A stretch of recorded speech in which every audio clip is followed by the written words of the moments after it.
company may use a standard tool. Also, it will be more automation method when we run in the test case, for example, in an enterprise or in any activity is more automation. That is, I can say, I cannot say for the other company, but from my experience, that is most software engineer expect to have automations in all the activities when someone work in a big company or an enterprise firm. And everyone must have the software process as a standard way of working. And if you remember in the first session, I mentioned that the company must use the process to run the business, not use people to run a business, because people can be moved around. But instead, we use the process that have the people inside and follow the process. And no matter if we have a new coming, we have a new employees in the company, they still can run the business due to follow the process.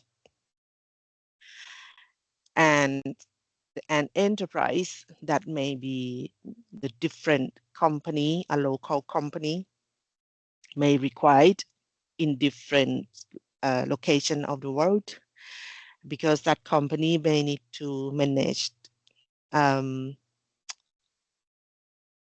for example, regulations, the local regulations, or it can be like to manage the server for the local place. I don't think for the global or an enterprise, it is only one server for entire company. That is very risk. If you get cyber attack, if people get, if the company get the problem in case the internet or infrastructure in that location or that country down, then it may be the issue. Instead, we have different server for a different location. So once is down or facing issue, you still can move to the others one. And in the enterprise more, we look in at the system overview instead of looking into an individual devices. All right. If there is no question, we move next to, here is, I try to make this as comparison that we, in the software development, when we talk about methodology, as I talked about previously. I'm not sure, Dr. Apishaka, if the students know about the Agile or they have studied Agile or already. Yes, we call like a software development life cycle, and then many terms about that. We know it. I believe that the student know it. Okay, yes. Good. Then I can go more detail. Thank you. All right. So we talk about methodology and size of the organization.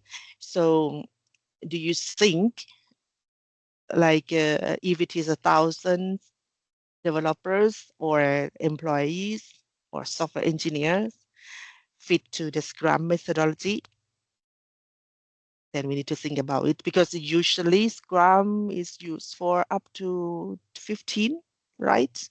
And it's more managed a smaller group. So when it's 1,000 developers, we need to have a good way to manage and have like a fit methodology in the organizations. Scrum may like the Scrum concept may not work for this amount of developers, but if it is a smaller scale of the company, that may fit. But It doesn't mean that agile may like not fit to this amount. It is some other agile methodology that it fits to this big amount of the developers or software engineers. I will show this in the later presentation.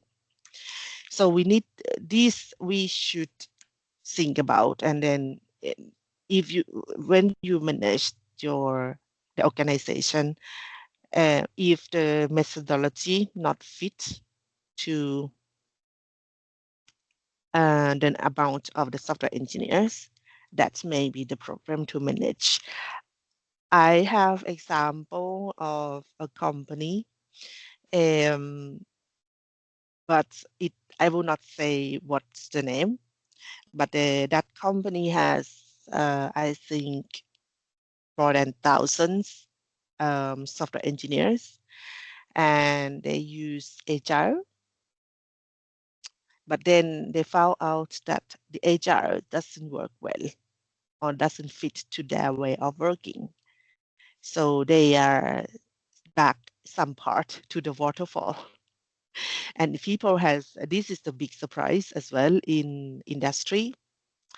Uh, but uh, but then the issue is that Agile has a good way to decrease time to market for the software development. But that company has been using is the cycle was very quick and too quick. And what's happened? The software quality decreased when they release the software to the market. And they found out that when it's too quick, they lost the control of the software quality. So some part of the organization need to be back to the waterfall, but then some parts still stay on agile. So this is what I say that is a dynamic and always the software process improvements that our process may not be the best. It may be best once at a time, but later on, it may not fit to the company any longer. All right. And not even the methodology that we need to think about, the size of the company, the stakeholders, and the resources. It should be considered as well. The stakeholders in this case, I mean, like if you have the testers, the role testers, the roles developers, the business analysts who fix the software requirements. And do you think if we have maybe need to test more than 1,000 test cases, do you think 10 testers enough to do the manual test in 2 weeks? That I don't think is correct methodology. So sometime in this amount of the testers, we may need automation to do the test instead of manual test one by one. And I already showed this question, but I would like to ask, do you think a robot grass cutter, do you think how many test cases that they need per model? This I found in the internet. This is interesting. It is more than 1,200 test cases per model that they need the test case for just as a robot grass cutter. And if you have seen, it's a small one, but required a lot of testing case. All right. Um, not and then we also need to think about delivery time plan and market opportunity, because some products we need more frequent for the software download. You think about your iPhone or Android, how many times you do the software update per year. I believe that it's more than once a year, right? But then some products may require less software updates if it is more complex. So that's depending on the market opportunity, complexity of the software to develop, because you don't develop something from scratch, as I said, because you don't create a product, develop it, and just sell it, and you don't maintain it. That is not the good way to have to run the business. So you need to have maintaining for your software as well. So then you don't work with something from scratch, but you work with something exist and you already have a design. So if your system is more complex and you may lose the opportunity in the market to update it more frequent. So you need to think about and develop and manage to have it on time. And then your life cycle is also important that you need to think about when you like think plan for the software delivery or deploy per year, or the frequency of the software download for the customers. Because when you run one software download, meaning that you run the whole process again, requirements, you remember, development, verification, deployments. So these meaning it consumes the same resources, the same time. And until so if you have 4 times per year for the software download, you need to run this process 4 times, and it's consume the resources 4 times. So you need to think about it, availability of your resources and the amount of the workload for the software release. All right. Um, I have a question. What do you think about the communication? Have you the software life cycle that you have studied, you have learned, and I think, what do you think about the communication is important to an organization? Any anyone will volunteer to talk about the communications?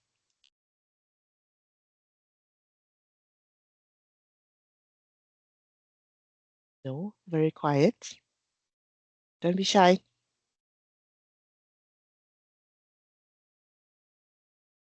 All right, then we can be through it.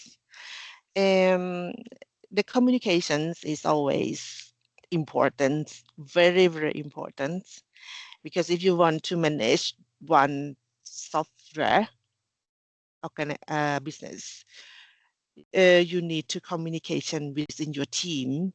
Like if you have, depending on how you manage your organization, if you set up a developer as a team, then the developer need to talk to each other, because developers need to, I don't think one developer can manage all the functionalities for the software. So in the functionalities function level, we have the subsystem levels and the system levels, and they need to communicate, to talk to each other and manage how they put the functions in the system. Imagine when you build a city, and the city said like, okay, we need to have a fire station beside a lake, because once something happen in the city, you need to have enough water to like stop the fire. But if they don't communicate when create a city or build a city, what's happened? They may put the fire station beside a mountain instead, right? So the communication is really important within the team, and even between teams, that you need to talk to each other.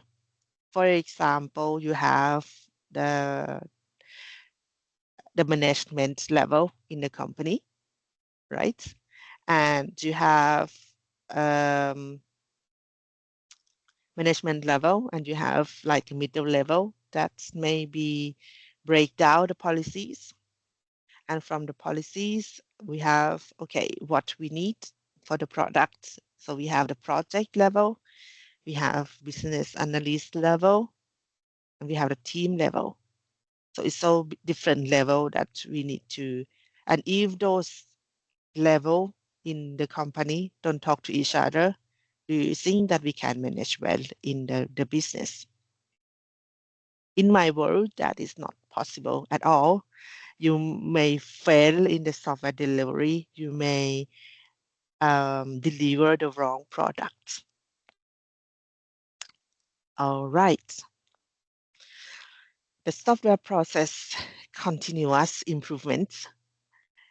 As I mentioned that no software process is perfect at all.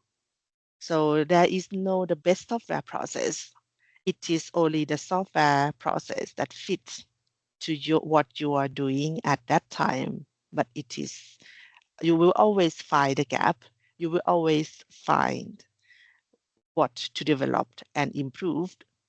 So you, and then you need to improve your software process all the time, because as in the previous session, if you remember, I mentioned that it is important to have, uh, you will always that change the technology, or not you, the markets, or something you cannot control that may be changed, then you need to improve your software process. And when it comes to verification and validation, in the previous session, we talked about the process and more a little bit in theory, but in the real world, you need to prioritize. The one is the mandatory first. So the mandatory requirements, you need to start to verify or validate that requirements first. Like in some business, the safety is very important. You need to um, verify that first. You need to verify the requirements that related to the regulations. You remember the regulations, and it must be always the buffer time between the test and the release. You cannot test it this week and you release it next week. And how can we ensure that the software that we test the first time is good enough? And in my experience, life, I never seen that happen, that is pass the test at the first time. So you will need some time to fix the software, that to fix the bug that you found before the release. So it needs some buffer time to at least to be back to review the requirements, to fix the code, to verify it again, right? So then in the verification and validation, we must also ensure in the real world that we have the correct test objects and test environments.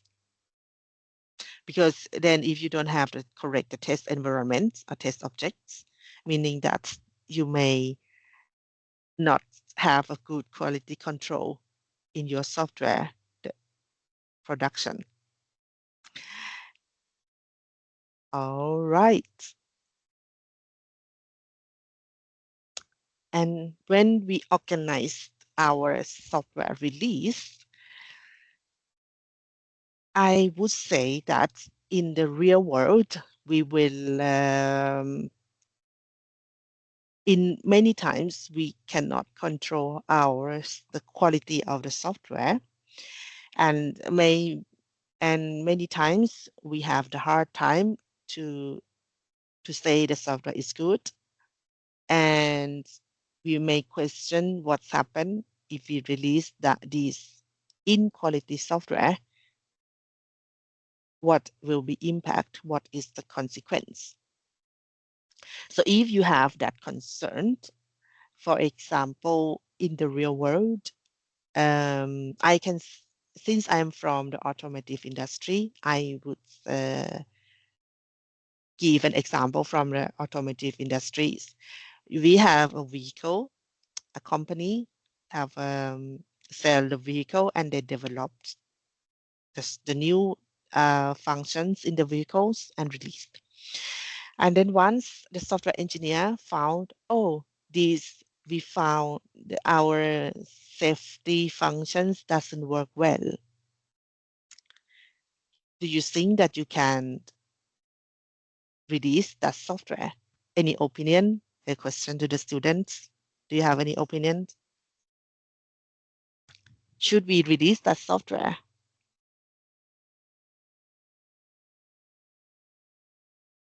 Any volunteer?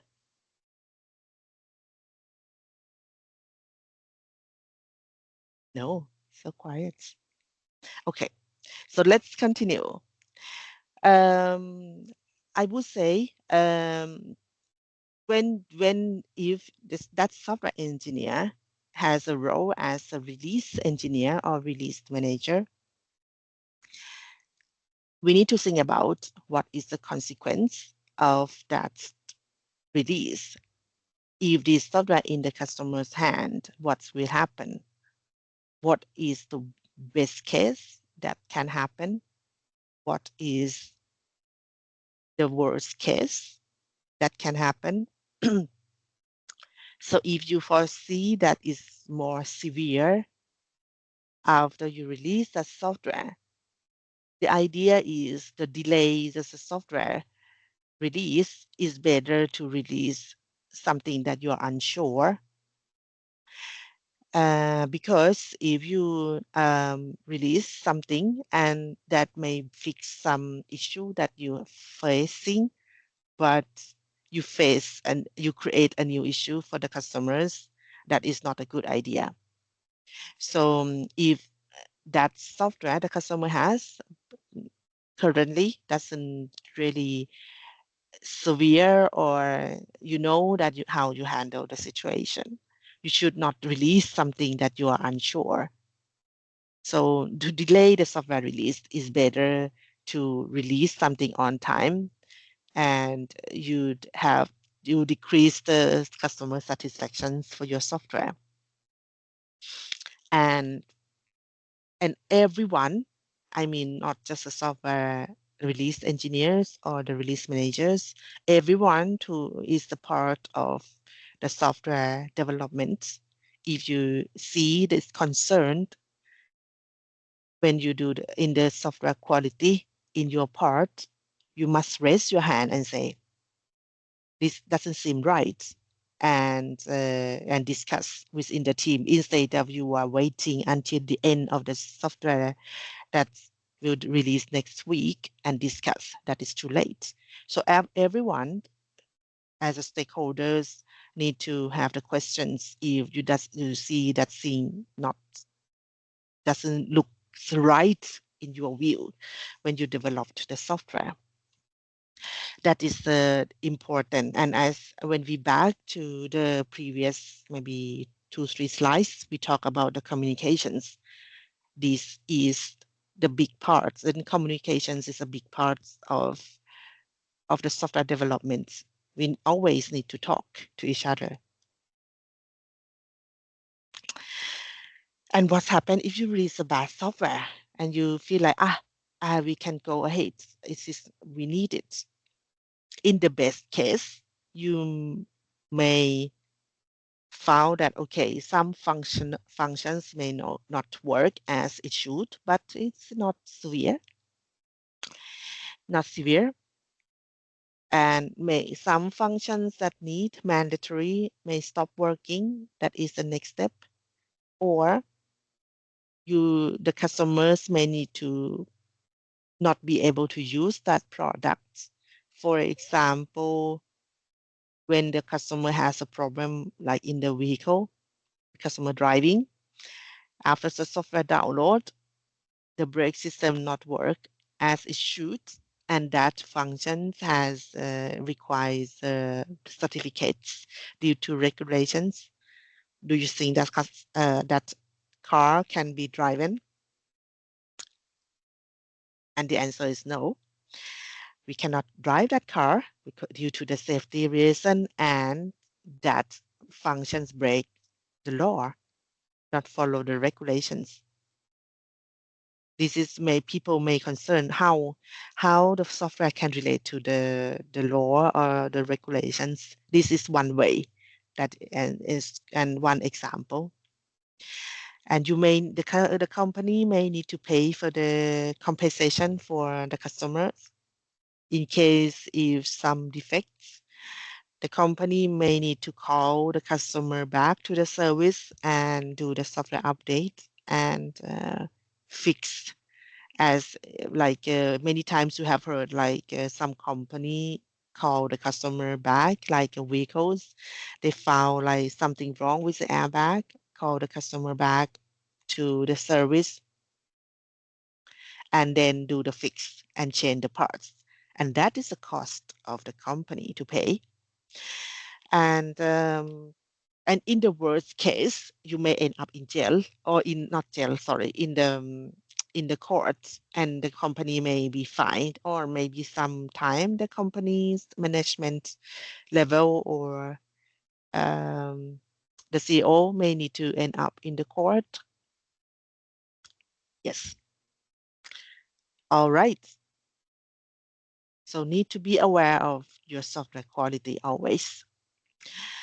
And the most important thing, if you have released something not well quality software, the quickly react with the wrong software or the bad software is the more quick that you can solve the issue for the customers. And then we need to react very quick when you get the feedback from the customers of how it is not the good one or it caused severe for the customers regarding to the software release and need to fix it as soon as possible. This is very important in the software business, and this is something that you need to have in the software process when you have this real situation. And I can say the situations can be different for each time. So then you need to think about it, how you will react it, and you need to react quickly due to the situations. For example, you have the software download for the customer over the air, like the music streaming application, and you found that it stopped streaming the music. Do you think that is severe? The customer pays subscriptions. Do you think they are angry when they cannot listen to the music? And that is something the company need to react, take action very quick based on this one, and fix it very quick. You need to be able to revert. Is it possible? Revert to the previous version and release it again, or you can do the bug fix. So no matter, this is something that you need to define in your software process, and this is the real action that you need to live with it in the and as a software engineer life, and this cannot be changed. All right. And when we talk about the big enterprise, and as I mentioned in the previously of this section, that agile for the enterprise, this is one methodology that we use in one approach that used in many big enterprise, I can say. As I have heard in Sweden, at least the tech company, in the enterprise level, using this methodology is called a scaled agile framework. And as you know, the Scrum, we use as a small group, but in this case, we apply Scrum to the big organization. In short, I can explain this scale. This is you will have the link here as well. So, Dr. Abhisheka, you will get the files after this session. So, in short, we have the very high level in the policy level or management level. It's called the portfolio leadership. And in the portfolio, we have it's I can say it is in the policy level or what directions the company should be in that at that time. So from that portfolio, they break down that to break down to projects. I don't think an enterprise company has one project for entire year. So it may be different projects. So from the direction of the company, we break down to EPIC, that is the project.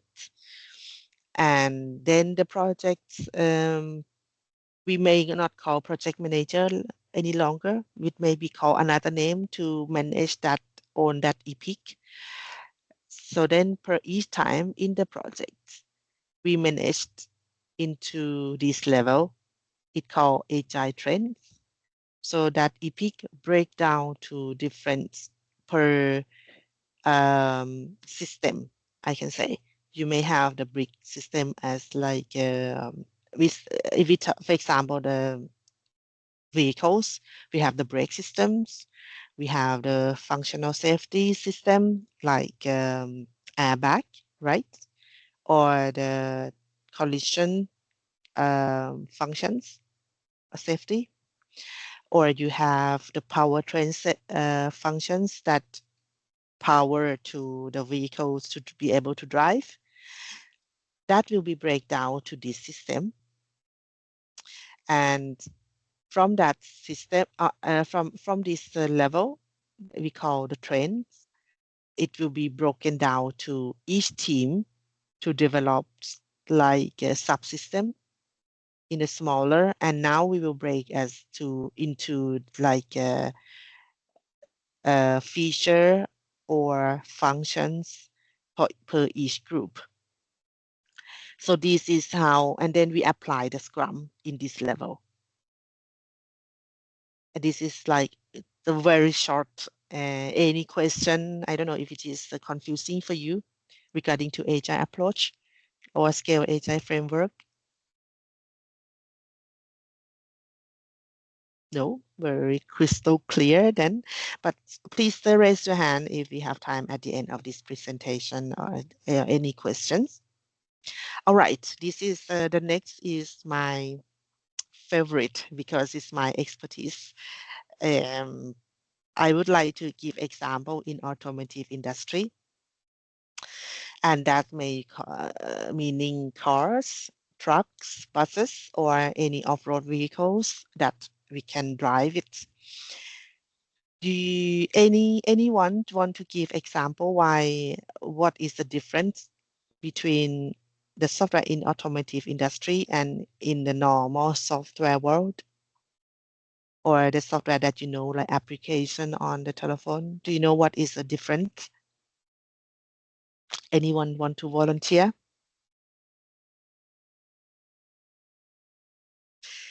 Okay.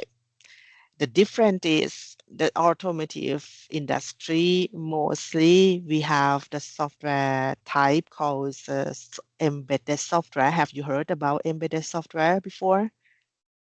It is a software that you have with a machine or command the machine to do some activities, not just on the telephone. So, It's some kind yes, of embedded OS, right? yes, yes, yes. Yes, you have that, and then as your telephone, you have the embedded in your phone, right? That is the level, and we will be back to that level. That's good example. All right, okay. So now embedded software, what is that? you know, a control unit. Have you seen the PCB boards, like a green one, the computer? That is one of the part of the embedded software. It can be a control unit that you have with a washing machine in a car. It can be a vehicle, the software vehicle. It can be a software that control the sensors, like in an oven. You have one that if it reach to the time that you already set for the oven or reach the temperature in the oven that you set up, it will alarm. It will be alarm. So that is also the software in the washing machine, in your smartphone that you mentioned, right? In the iOS, in the smartphone, or even in the robot that we use in the factory. So the embedded software is in your life everywhere, in the components, in any hardware you use. It will be the embedded software. It will be part of your devices that as a hardware, I can say. All right. So, so next, when it comes to the automotive industry, do you just guess? I would like you to guess. Do you see how many sensors at least do we have in a vehicle? Anyone want to give example? Is how many sensors do you think? It can be speed sensors, can be the sensor to detect the temperature. Oh, okay. Then I'll show you. At least it can be 50 sensors per system. Is that a lot? We don't say per the whole vehicle, but per systems. You may need to have the heat, the sensor to detect the heat, and it maybe not one, not enough. You may need the sensors for the speed. It may be the sensors for um, what to say. It's kind of like the pressure sensors that use in the brake systems. So I can say more than 50 sensors at least in a small vehicles, and it's more in the bigger systems. And so the software process in automotive industry, we have in automotive industry, we have the sensors level, we have the subsystem level, we have the system level. So for example, we have the brake development as a sensor one systems. And we have the safety functions one system. We have gearbox system. So the software process will be applied and be organized in those level as well. And when we wrap up those system, maybe you get one control unit, for example. So you have one control and one system, one control, meaning you may have more than 60 control units in a vehicle. A control units in my meaning means the electronic control units that it is like a computer like you use today, laptop. So it is like one laptop per control units. And then it will control each systems. It will communicate to each other in the vehicles and also control, like for example, brake system. What's happened if the wheel heat has been over the limit, or the it is too quick to drive, or what's happened if there is a sensor found some object ahead in 100 meters, what the brake should react. So this is the control unit do. So when we wrap all the control units, you will get a vehicle. that have all the hardware assembly into that vehicles. And these all layers, we apply the software process and manage it, as I mentioned previously. And if you remember, the absolutely process that we use, requirements, developments, verifications, and release. And this is, you will apply this all to each steps. You may need to release, may call internal release to the next step. It not need to release to the customers always when you are in a big enterprise. So you may release from one team to another team. It's like a gateway, ensure that what you deliver to the next team is good. So you release one to another, not need to be always for the customers. And this is like a very general overview of the automotive, how we manage the system or manage the layers in the automotive. And this is what I am working with. All right. And then when we talk about automotive, you remember the regulations. We have a lot of regulations about that related to automotive. And I don't give up to ask you what regulations that do you think that we should think about in the automotive world when you produce a vehicle?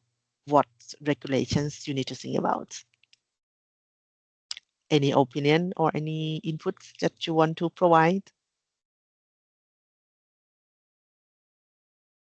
No? All right. We need to think about what the service and standard that we need to think about. In automotive, do you think what regulations say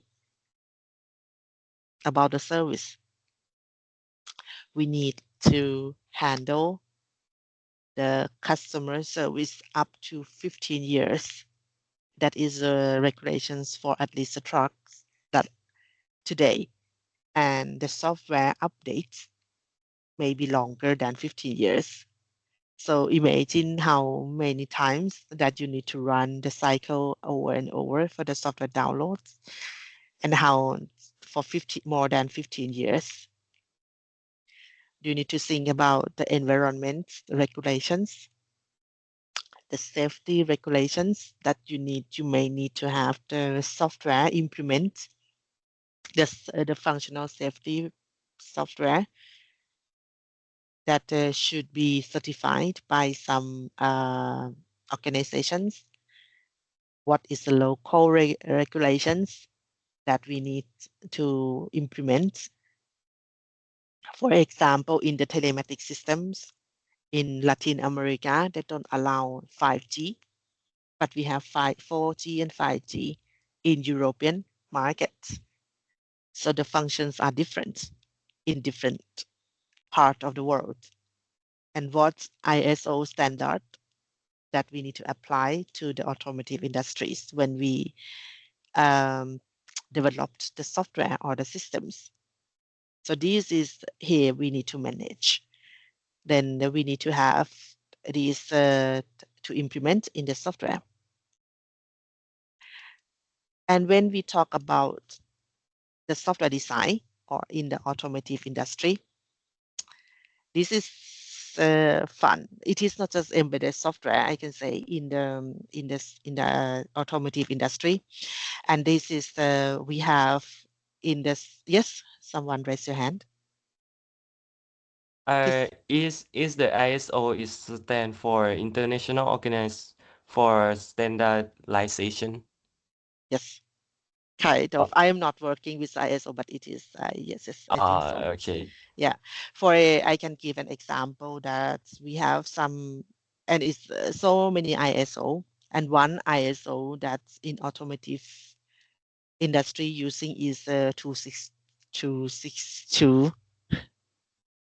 That is the standards that we use when we do the software design and the functional safety. And functional safety is one of the standards that automotive need to follow. and it's to be the ISO. I can say is more policy level, but when you apply ISO into the company, you need to break down it into the action level at the end. So it's like you have the policy, you break down to um, like a project level, like plan, and you break down to what activity we need to perform for that ISO. Yes. Mm? All right. Then we come to the design. When we come to the design in automotive industry, and as I say, it is embedded software, and in our vehicles, I can say all the vehicles use these systems in the design. So all the vehicles, we don't have only one control units. We have different. So if in the previous slide, it is like 50 maybe control units at least in the vehicle. And then these control units talk to each other. How they talk to each other? Through the CAN bus system. I'm not sure if the student learn C language already, Dr. Apishaka? I mean, yeah, okay, it's here.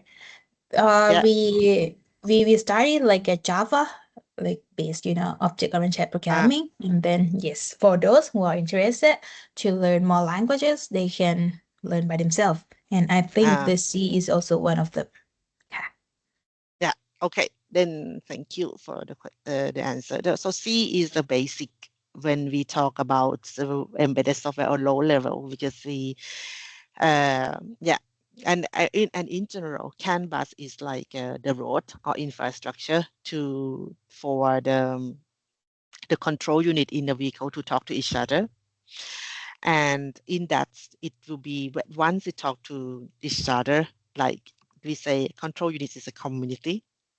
They need to have dependencies, like you have relatives in your life, or like each control units may have dependencies, like they are relatives as well in the simple, and then and the platform and compatibility for the functions that important as well when we do design. And then I will explain a little bit for the layer of the software, embedded software. I know that the time is soon up, but I will try to quickly wrap up soon. Yes, so we have the software, embedded software, we have different layer. And in a control unit, an event in your smartphone. It is called the basic software. And basic software in this case, when it's smartphone, it's just one systems or one control unit mostly. So it doesn't matter. But in a vehicle, it is this is matter because the basic software is something that it is very low level. It is not Java. It is not C++. If you think about um, what is that called? The binary that is in the binary level. So you have 1 0 0 1 1 1 0, and that is the level that you talk about. It is the address of the hardware, and the hardware talk to each other.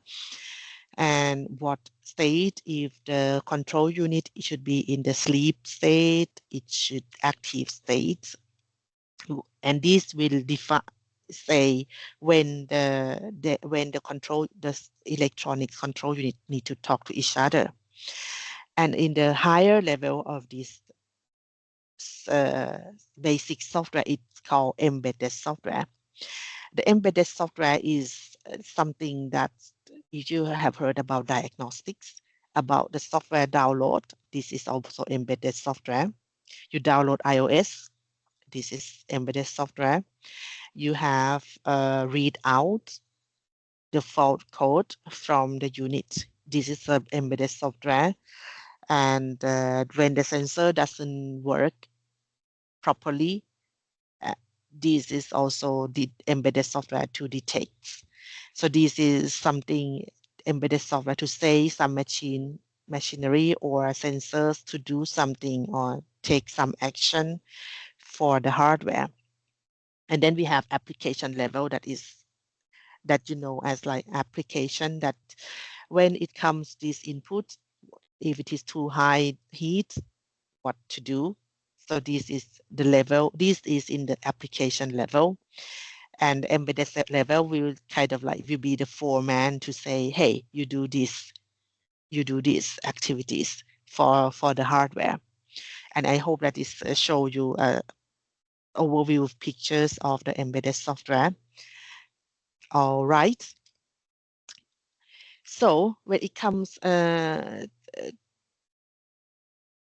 yes, and then after embedded software that we design, we produce the trucks. We need to think about the compatibility between the software and hardware. And as I said, we don't stop just develop one product and sell it, and that's it. We need to leave this product. And in automotive industry, we need to leave like more than 10 or 15 years for the updates. And the hardware need to be compatible to to the vehicles when it comes to the service. For example, we have the production, the truck in the production and build with the hardware one here. And then many years pass, we have the new software released all the time, and the hardware for sure update due to the functionalities and so on. And once maybe the hardware one is out, or like end of the production, that it is no longer produced in the production. And later on in the version 4 that currently software that the company released, the vehicle come to the workshop and want to do maintenance and found out that we need to exchange the hardware. But hardware are no longer valid. So they need to exchange to hardware 3 instead. And in this case, it must work well. And for the trucks, even they built like 10 years back. So this is one of the picture of the backward compatibility with the but this is how we apply the hardware with the software. Why hardware is important, should be compatible with the software. It's about, if that hardware is about the software is the control units, and that is the platform. If that hardware platform doesn't contain to the software in the trucks, that fail for the company. So this picture is showing how, or clearer and more explanation with the backward compatibility when it comes to the hardware. All right. Any question to this slide? I know it maybe confuse you a little bit when it comes to the hardware. No? Yes? Okay, I think that is the questions Yes? related to what you have said is in the, yes, I mean I tried to read it, but I don't know where In is the it. chat? Yeah, in the chat. I cannot open Yeah. my my chat right Yes. now. I mean, Yes. I try hard. How do we Okay. know Ah, that our product okay. is in or not enterprise brand or not? And how do we know the software quality when the customer's requirements didn't cover the quality scope for us? These we need to have it in our requirements from the beginning. And if we do not have these in our requirements, meaning that we fail when we create our requirements. So the customer requirements must be already in our requirements, I can say. And okay, that our product is in enterprise. I don't understand this question. Can you clarify?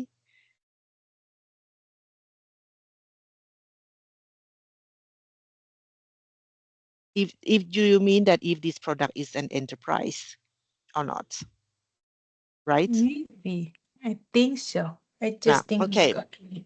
Yeah. the enterprise more the size of the company, I can say. So if you think if you want to know if this product can be the enterprise or not, is so it's mean the budget of the company, and also if the company is global and that your products is a high value, the market value is big, then it can be enterprise.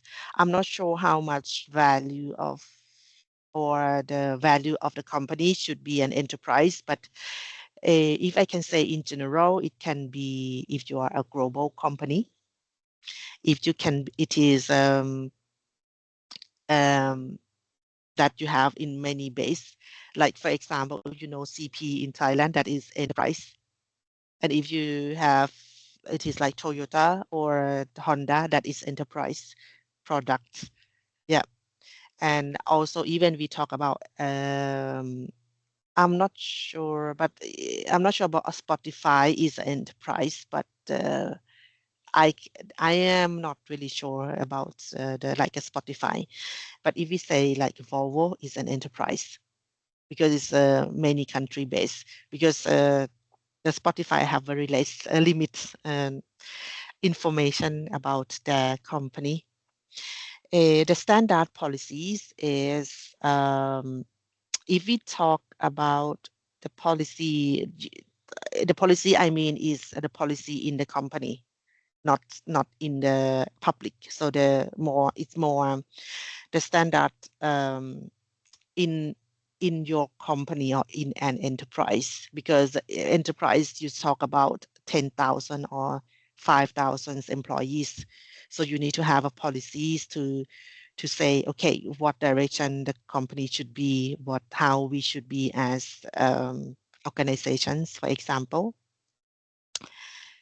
uh, all right, I would say I have my 2 minutes left for myself. I have two slides, but I will be very quick and we can come back to the questions.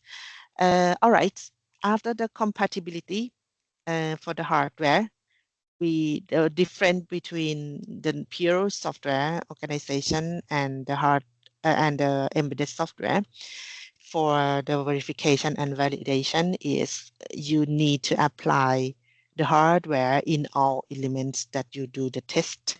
It can be the component level that you want to test, the hardware component and the software together. So but it's the same step as in what you know about the testing is like a single unit testing, system testings. You may have the simulation testing or complete systems testing. But instead, in automotive, you have the components, hardware with the hardware, and the system requirements for the brake elements or brake components, and then and also brake system, brake functions.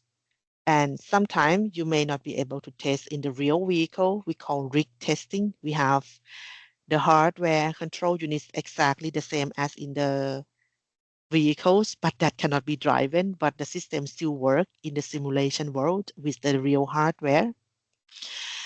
And at the end, you may need to test in the real vehicle driving on the road with your software. And then you can produce a test report for all the layer.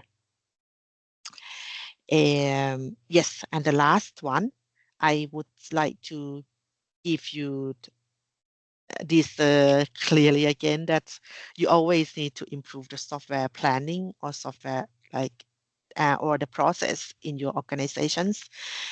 And this is a cycle that I writing, that we have the planning software process, we implement our process into organization, we organize our organizations, and then we found a gap in our software process. What need to be improved? Oh, this doesn't work well.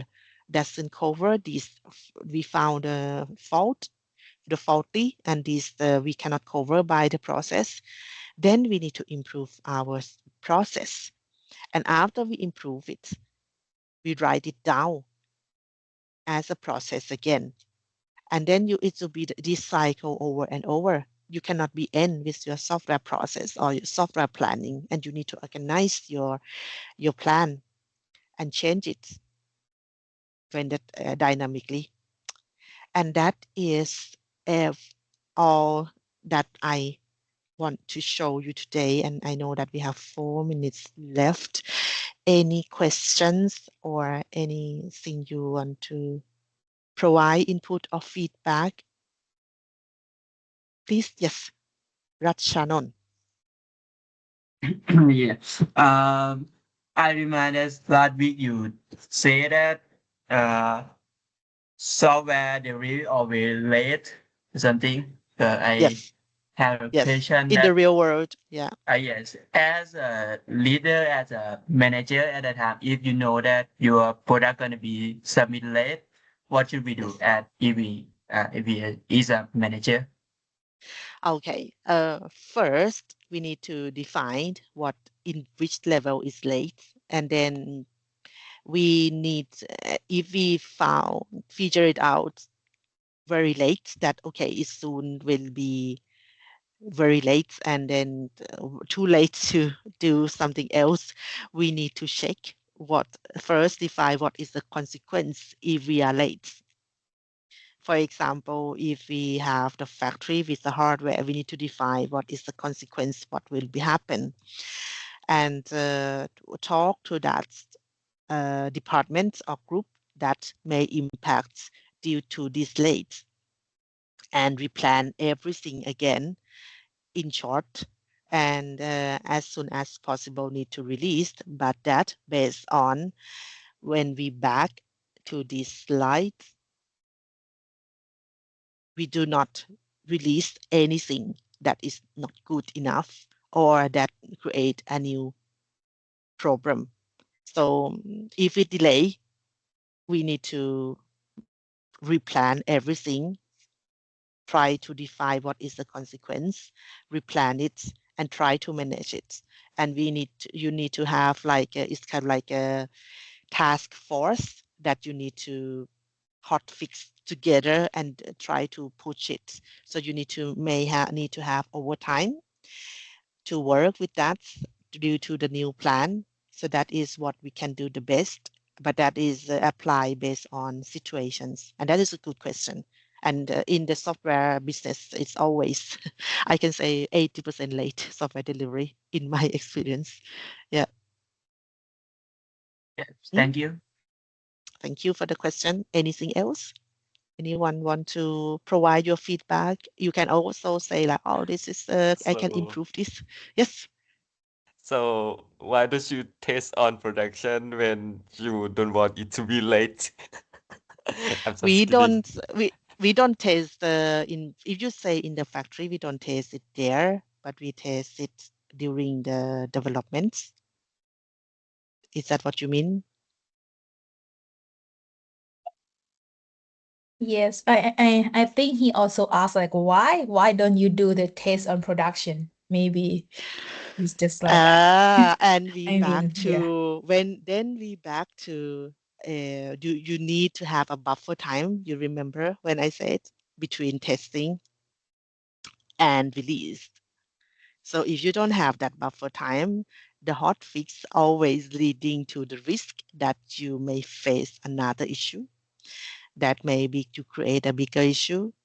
It costs the company then because the hot fix or in the production that may lead to some fail in the software download or for the customers. So something you have it's very shorter than your cycle time. That's always the risk. So that's why we don't do the test in the production. Mm, yes. I Okay. appreciate it. Yeah. Thank you. Yeah. You have more questions? Everything is Uh, very relaxed here, right? You can yes. ask. Yes.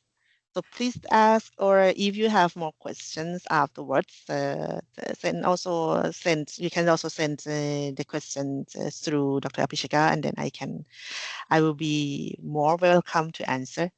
Yeah. Okay. Yes, Can we have Rashanon. the presentation slide? Yes, you will. You will get it. I will send Yes. by today evening. I will send it to Dr. Apishika, and she will. I think you will distribute to the students. Mhm. Okay, if there is no more question, I will wrap up a bit because so that is what I really like. Our guest speakers, พี่พิมพ์คุณสายพิรุณนะคะ she also Yeah. mentioned that what okay and Mm. then what we are going to do in organizing the software business is we organize to follow the plan, right? This is That's the true. key takeaway that I want you to to get the point. That's why I mean I invited our guest speakers to speak about these two topics because of they relate to each others. Okay, and I want to say thank you again and ขอบคุณค่ะ Thank you to having me here. Is that okay if I put this like if I capture this meeting and then put in my social? Is that okay for everyone, or because it may see your names as well? Is If it not okay okay, for you? then if it's not okay, please raise your hand. I'm okay. I don't know. I have to show. Do you want to show my face? Yeah. It's fine. No, it's okay. I just Okay, please capture the. take a photo. Then I do it, and may I use your previous email as well? Yes, yeah, you can. Yeah. I mean, Okay. if you are not okay, everyone, you can tell me. Yeah. No I one. will have a waiting time a little bit, so no problem. You take a Hmm? photo. Both of us. Hmm? No one Yeah. wanna be with us. But then thank you for having and listen to me. Yeah, today, and I hope that what I mentioned is something that they can use in the future. Yes, someone want to say something? Can I say it in Thai? Yeah. เอ่อผมอยากทราบตลาดแรงงานด้าน security ในแบบสวีเดนนะครับ เป็นมันเป็นยังไงบ้าง Oh, okay. Okay. Should I Now, answer in Thai or English? yeah. Is it okay if she answer in English because of I wanted to I I saw mean to someone not let have the a Thai name. yeah Yeah. yes I can answer in English, but if you don't understand, then I can answer in Thai as well. In Sweden, I will say the security is more demand now, I can say, and even like if you have certificates, and I believe that if you have certificate from Thailand, it's like easier than to have it here because I think the cost to do the certificates may be cheaper in Thailand, and also um, it's a require now that the market is quite down this year, but then they require more experienced people in the market because it's due to the economic situation, it's a little down, but still the cybersecurity is always high demand. For this one is higher and higher. And I saw many Thai friends just moved to Sweden for work, like get the work permit here due to like in the cybersecurities. And so yes, it's quite high demand, especially in the enterprise. And it's I would say in the security is so many small, what to say, many part or many areas that you can reach, like the compliance that you need to, if someone don't like the technical, the compliance is also you can work with, or even like if you like defending, or what is that called? I don't know the word in the cybersecurity, but you do the it's coding. called SOC Yeah. The SOC is also for the coding also needed, what I have seen. And for all, at least at my company, for all control units, I can say in each control units, they have one team. And then for each team also need the cybersecurity. So I would say it's high demand, but this year maybe is more experienced engineer, but I would say the new grads will be more used as well, and when the economy situation is better. Yeah, but the certificate, I can say if you have a chance, please do so แล้ to วถ้า have เป็น one แบบว่า speaking. certificate ที่แบบไม่ได้แบบเอ่อ ลงลึกขนาดนั้นนะเป็นแบบเซิร์ฟพื้นฐานนะครับแบบอย่างพวกซีอย่างเงี้ยเราแบบมันมีเวทขนาดไหนสำหรับทีมลีดที่แบบว่าสำหรับยื่นอินเทอร์นชิพครับเอ่อถ้าเป็น internship ใช่ไหมคะ ก็แนะนำว่ากิจกรรมในมหาวิทยาลัยอ่ะก็สำคัญถ้าเป็นนักศึกษานะ แล้วถ้าจะยื่น internship อ่ะต้องคิดว่าเอาง่ายๆเลยอ่ะบริษัทพี่อ่ะปีเนี้ย1 ตำแหน่งอ่ะ500 คนนิวแกรดนะที่สมัครเป็นสมัครแบบจูเนียร์เลยนะ500 คนสมัครก็คือเราจะต้องทำยังไงอ่ะให้เขาหยิบซีวีของเราขึ้นมาอ่านอ่ะ1 คือ presentation ในซีวีใช่ไหมว่าเราทำให้เขาได้สนใจได้ยังไง2เราทำอะไรบ้างมาก่อนโปรเจกต์ที่เราเคยทำตอนเรียนอ่ะสำคัญคือโปรเจกต์เราอาจจะน่าสนใจแต่การพรีเซนต์ในซีวีอันนั้นก็สำคัญมากนะคะการเรียงลำดับในซีวีอ่ะสำคัญมากๆในการที่จะแบบให้คนให้employer หยิบของเราอะขึ้นมาอ่านเกินเวลาหรือเปล่าคะอาจารย์หรือว่าเราต่อได้ ไม่เกินแต่ว่าอยากให้พูดภาษาอังกฤษด้วยสงสารเด็ก okay. เด็ก We have another international. Okay. Yes, I can say about the internship in Sweden. We say in my department, we have one junior position posted, and it's 500 people apply, and 500 with the master degrees in the from I think over the world. But then the more I can suggest that if you want to have a good internship, first thing is about your CV. You need to write it. You need to prioritize. You are many times I saw many people are really good. Have really good ability and really good encoding. Have really high, how to say, quality for this person, but not very good at presentation. So you need to have a good presentations. You need to understand when people 500 CVs in my hand. I was supporting my manager to do recruit people as well. So you need to think about in these 500s, they may pick 10 to read. So you need to make anyhow your CV interested to that person to pick your CV and read it. And the sequence or the priority in your CV is important to write what you want to present first. If, for example, if your project is you have a very good project, but then you put at the end of the CVs, someone may not read at the end of the CV. So you need to have a very short summary for your CV and someone just read in that one. So how you write it well. And also what activity, what projects you have done. You need to write it very detailed, I can say, what you have done because you know what you have done, but that person who read your CV don't know what you have done in the real life. So you need to present yourself through your CV. I have heard someone want to say something.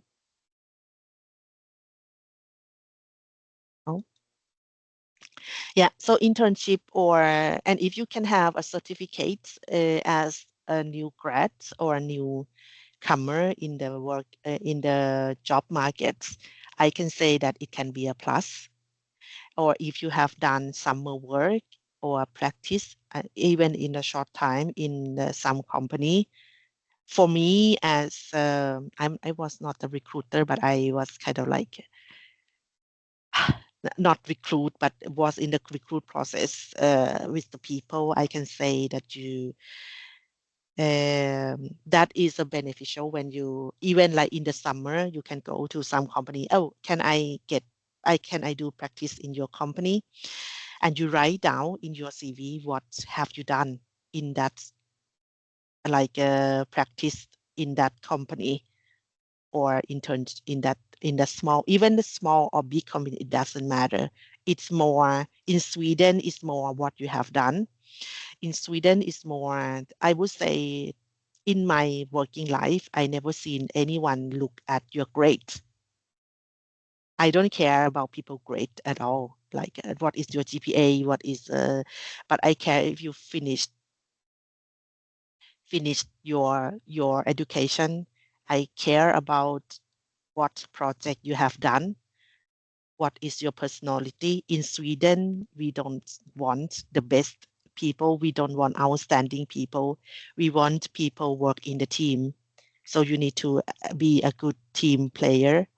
You need to be smart in your brain. You need to listen to people when you work with, and you have a good person who can communicate to everyone. You can be an open mind person that accept all the opinions and think about it, and you can act as a team. That is the most important. In Sweden, we don't want the outstanding. It's outstanding is a plus for me. I have a one summer work from Thailand. A student in Chalmers University. He is so super outstanding, I can say. He also was part of the formula in the company, meaning that he built a car from the scratch, the formula car, and programming it by himself. When I got him, I was worried about his communications or how to work in the team, but I haven't seen that. He worked very well in the team and communicate well. Yeah. So outstanding is a plus, but communication skills, um, working as a team, your mindset, you should always think that you can improve all the time. You are not the best. Then is the thing that we are looking for in the market in Sweden, because we believe that you already have your knowledge from your education. We don't care if you get 4.0 or if you get 2.5 or 2.0, you finish your school. So you have the knowledge sufficient to work. And in the company, it's a new school for you. Sorry, you need to learn again in the company, new tools, new process, new methodology. The education you have is a basic one that you help you to reach to the next step in the company, but it is not you will not use all your knowledge in the company, I can say, but you will use some parts, that area that you interested. Hope that this answers your question.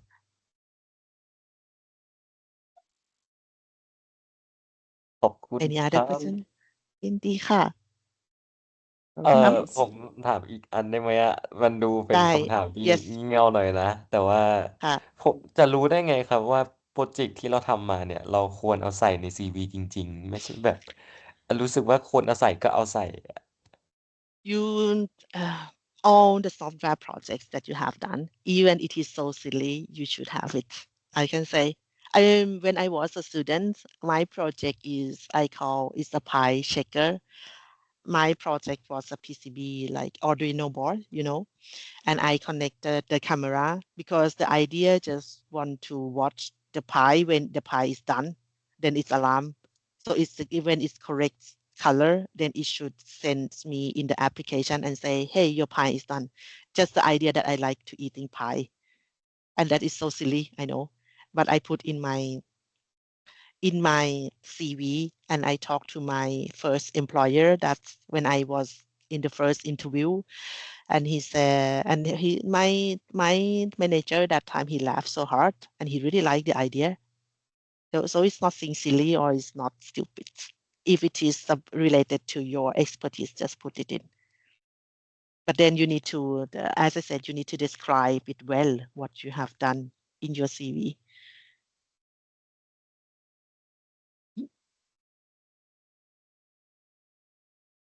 So add everything that you have related to the positions, and all the CV is not the same. One position you may write one CV, and if you apply for the tester, you need to write another way of writing with the same information. Yeah. Is it Any clear? other? ขอบคุณครับ Yes, I think it's Yes. very nice conclusion. It's something like I would wrap up. You need to have the global citizenship mindset. You know, if you, yeah, it's fine. It's about your comfort zone. You might be in your family, and then your family might treat you as the same way that they really love you. You know, they love you, and after that, you just think about like the university level, and now is a company level, and PPM, she just brought you in the perspective of the global employee. I would say that it's very nice talk. And then yes, I think everyone will get a lot of knowledge, and then yes, they'll understand about the experience of PPM as well, right? Yes. Okay, should we end our talk by now? PPM, what do you Yeah. think? Yes, Okay. we can end, and then if any other questions, just send the questions through you, Dr. Pishaka, and then I can answer. So yes, anytime when you have new questions. Yeah. Yes. Bye-bye. Bye bye. Thank you, Have a everyone. nice Have a day. nice day. Thank you, Ajahn. ครับผม Happy New Year เหรอ Happy New Year. Yeah. ค่ะคุณพี่บ๊ายบาย